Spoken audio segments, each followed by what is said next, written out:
The Black Monk. Andrei Vasilich Kovrin, who held a master's degree at the university, had exhausted himself and had upset his nerves. He did not send for a doctor, but casually, over a bottle of wine, he spoke to a friend who was a doctor, and the latter advised him to spend the spring and summer in the country. Very opportunely, a long letter came from Tanya Pesotsky, who asked him to come and stay with them at Borisovka, and he made up his mind that he really must go. To begin with, that was in April, he went to his own home, Kovrinka, and there spent 3 weeks in solitude. Then, as soon as the roads were in good condition, he set off, driving in a carriage, to visit Pesotsky, his former guardian, who had brought him up and was a horticulturist well known over Russia. The distance from Kovrinka to Borisovka were reckoned only a little over 50 miles. To drive along a soft road in May in a comfortable carriage with springs was a real pleasure. Pesotsky had an immense house with columns and lions, off which the stucco was peeling, and with footmen in swallowtails at the entrance. The old park, laid out in the English style, gloomy and severe, stretched for almost 3/4 of a mile to the river, and there ended in a steep, precipitous clay bank, where pines grew with bare roots that looked like shaggy paws. The water shone below with an unfriendly gleam, and the peewits flew up with a plaintive cry. And there one always felt that one must sit down and write a ballad. But near the house itself, in the courtyard and orchard, which stood together with the nurseries, covered 90 acres. It was all life and gaiety, even in bad weather. Such marvelous roses, lilies, camellias, such tulips of all possible shades, from glistening white to sooty black. Such a wealth of flowers, in fact, Kovrin had never seen anywhere as at Pesotsky's. It was only the beginning of spring, and the real glory of the flower beds was still hidden away in the hothouses. But even the flowers along the avenues and here and there in the flower beds were enough to make one feel, as one walked about the garden, as though one were in a realm of tender colors, especially in the early morning when the dew was glistening on every petal. What was the decorative part of the garden? And what Pesotsky contemptuously spoke of as rubbish had at one time in his childhood given Kovrin an impression of fairyland. Every sort of caprice, of elaborate monstrosity and mockery at nature was here. There were espaliers of the fruit trees, a pear tree in the shape of a pyramidal poplar, spherical oaks and lime trees, an apple tree in the shape of an umbrella, plum trees trained into arches, crests, candelabra, and even into the number 1862, the year when Pesotsky first took up horticulture. One came across 2 lovely, graceful trees with strong, straight stems like palms, and it was only by looking intently that one could recognize these trees as gooseberries or currants. But what made the garden most cheerful and gave it a lively air was the continual coming and going in it, from early morning till evening. People with wheelbarrows, shovels, and watering cans swarmed round the trees and bushes, in the avenues and the flower beds, like ants. Kovrin arrived at Pesotsky's at 10 o'clock in the evening. He found Tanya and her father, Yegor Semyonovich, in great anxiety.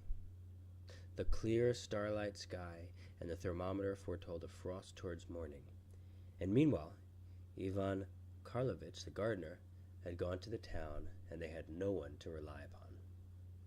At supper they talked of nothing but the morning frost, and it was settled that Tanya should not go to bed, and between 12 and 1 should walk through the garden and see that everything was done properly, and Yegor Semyonich should get up at 3 o'clock or even earlier. Kovrin sat with Tanya all the evening, and after midnight went out with her into the garden. It was cold. There was a strong smell of burning already in the garden. In the big orchard, which was called the commercial garden, and which brought Yegor Semyonich several thousand clear profit, a thick, black, acrid smoke was creeping over the ground, and curling around the trees was saving those thousands from the frost. Here the trees were arranged as if on a chessboard, in straight and regular rows like ranks of soldiers, and this severe pedantic regularity, and the fact that all the trees were of the same size and had tops and trunks all exactly alike, made them look monstrous and even dreary. Kovrin and Tanya walked along the rows where fires of dung, straw, and all sorts of refuse were smoldering, and from time to time they were met by laborers who wandered in the smoke like shadows. The only trees in flower were the cherries, plums, and certain sorts of apples. But the whole garden was plunged in smoke, and it was only near the nurseries that Kovrin could breathe freely. Even as a child I used to sneeze from the smoke here, he said, shrugging his shoulders. But to this day I don't understand how smoke can keep off frost. Smoke takes the place of clouds when there are none, answered Tanya. And what do you want clouds for? In overcast and cloudy weather, there is no frost. You don't say so. He laughed and took her arm, her broad, very earnest face, chilled with the frost, with her delicate black eyebrows, the turned-up collars of her coat, which prevented her moving her head freely, and the whole of her thin, graceful figure, with her skirts tucked up on account of the dew, touched him. Good heavens, she is grown up, he said. When I went away from here last, 5 years ago, you were still a child. You were such a thin, long-legged creature with your hair hanging on your shoulders. You used to wear short frocks, and I used to tease you, calling you a heron. What time does. Yes, 5 years, sighed Tanya. Much water has flowed since then. Tell me, Andrusha, honestly, she began eagerly, looking him in the face, do you feel strange with us now? But why do I ask you? You are a man, you live your own interesting life, you are somebody. To grow apart is so natural. But, however that may be, Andrusha, I want you to think of us as your people. We have a right to that. I do, Tanya. On your word of honor? Yes, on my word of honor. You were surprised this evening that we have so many of your photographs. You know my father adores you. Sometimes it seems to me that he loves you more than he does me. He is proud of you. You are a clever, extraordinary man. You have made a brilliant career for yourself, and he is persuaded that you have turned out like this because he brought you up.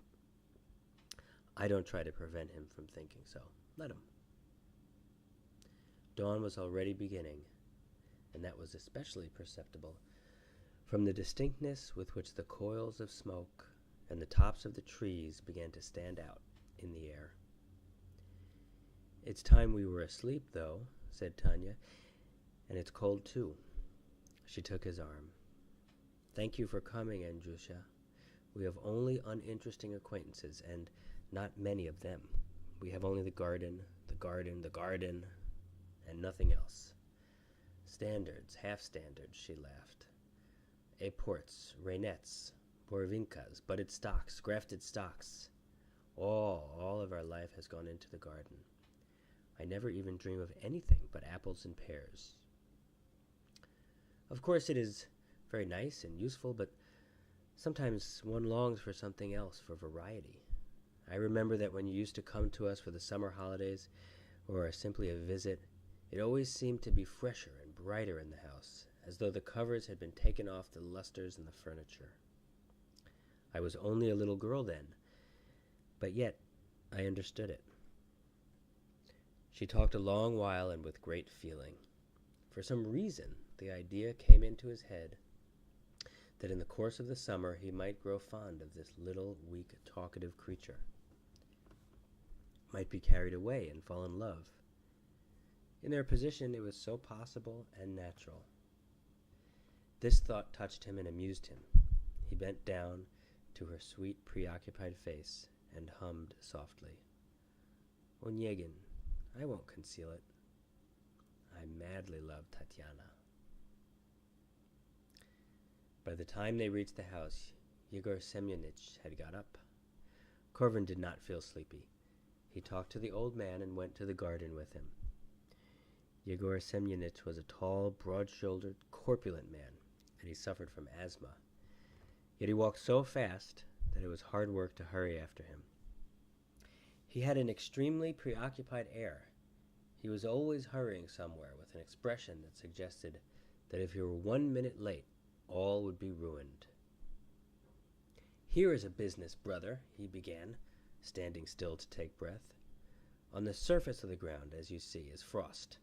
But if you raise this thermometer on a stick 14 feet above the ground, there it is warm. Why is that? I really don't know, said Korvin, and he laughed. One can't know everything, of course. However large the intellect may be, you can't find room for everything in it. I suppose you still go in chiefly for philosophy? Yes, I lecture in psychology. I am working at philosophy in general. And does it not bore you? On the contrary, it's all I live for. Well, God bless you, said Yegor Semyonich, meditatively stroking his gray whiskers. God bless you. I am delighted about you. Delighted, my boy. But suddenly he listened and, with a terrible face, ran off and quickly disappeared behind the trees in a cloud of smoke. Who tied this horse to an apple tree? Korvin heard his despairing, heart-rending cry. Who was the low scoundrel who has dared to tie this horse to an apple tree? My God, they have ruined everything. They have spoilt everything. They have done everything filthy, horrible, and abominable. The orchard's done for. The orchard's ruined, my God. When he came back to Korvin, his face looked exhausted and mortified. What is one to do with these accursed people, he said in a tearful voice, flinging up his hands. Stayopka was carting dung at night, and tied the horse to an apple tree. He twisted the reins around it, the rascal, as tightly he could, so that the bark is rubbed off in 3 places. What do you think of that? I spoke to him, and he stands like a post, and only blinks his eyes. Hanging is too good for him. Growing calmer, he embraced Korvin and kissed him on the cheek. Well, God bless you, he muttered. I am very glad you have come. Unutterably glad. Thank you. Then, with the same rapid step and preoccupied face, he made the round of the whole garden, and showed his former ward all his greenhouses and hothouses, his covered-in garden, his 2 apiaries, which he called the marvel of our century. While they were walking, the sun rose, flooding the garden with brilliant light. It grew warm. Foreseeing a long, bright, cheerful day, Korvin recollected that it was only the beginning of May, and that he had before him a whole summer as bright, cheerful, and long. And suddenly there stirred in his bosom a joyous, youthful feeling, such as he used to experience in his childhood, running about in that garden. And he hugged the old man and kissed him affectionately. Both of them, feeling touched, went indoors and drank tea out of old-fashioned china cups, with cream and satisfying crendels made with milk and eggs. And these trifles reminded Korvin again of his childhood and boyhood. The delightful present was blended with the impressions of the past that stirred within him. There was a tightness at his heart, yet he was happy. He waited till Tanya was awake and had coffee with her, went for a walk, then went to his room and sat down to work. He read attentively, making notes, and from time to time raised his eyes to look out at the open windows or at the fresh, still dewy flowers in the vases on the table. And again he dropped his eyes to his book, and it seemed to him as though every vein in his body was quivering and fluttering with pleasure. That is the end of part 1 of The Black Monk. And part two will follow in just a moment.